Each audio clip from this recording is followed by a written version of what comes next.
It would help our movement to be a lot more accessible and inviting if we were able to acknowledge the damaging effects of white privilege in this movement.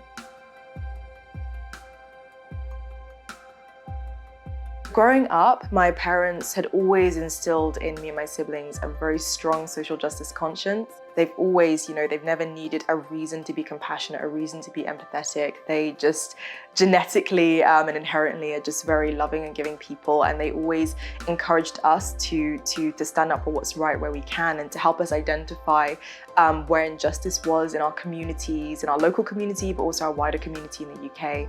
So we would always accompany them on kind of marches and movements that supported underprivileged communities. I started to understand my own experience as a Black woman in the UK and some of the relationship challenges that I'd had, some of the ways that people perceived me. And I think that started my kind of evolution in looking into anti-racism.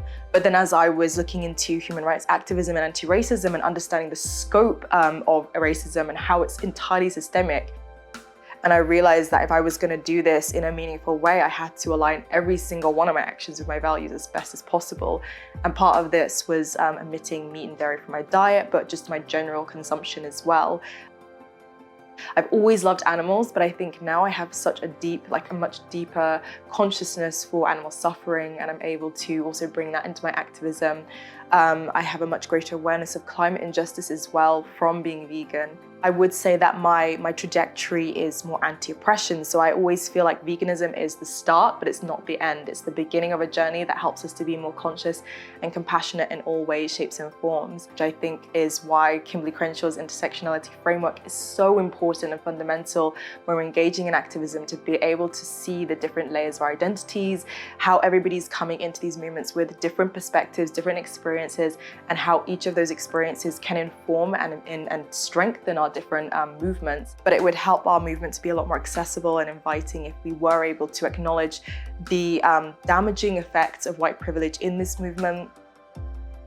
And so this is where I started to think, actually, I think that Black Behaviour Spain could be something that I could start working on as a project. As far as I'm aware, there's so many different challenges around accessing mental health care services for anyone in Spain, but particularly communities that experience racial marginalization.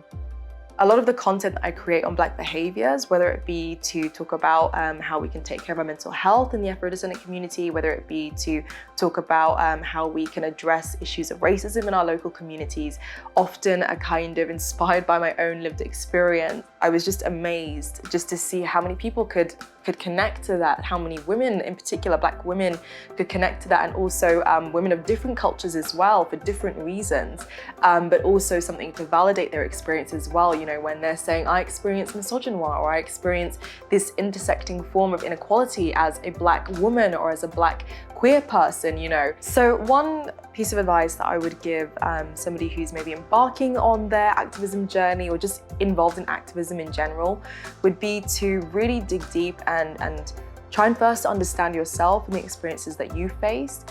But as well, when you're engaging in activism, don't always look for the similarities between yourself and other people, because acknowledging that differences exist, acknowledging that everybody's experiences and ideas of inequity are different, is a really good starting point to creating communities that are safe and inclusive, and that everybody's coming in different points on their journey, but also with different lived experiences.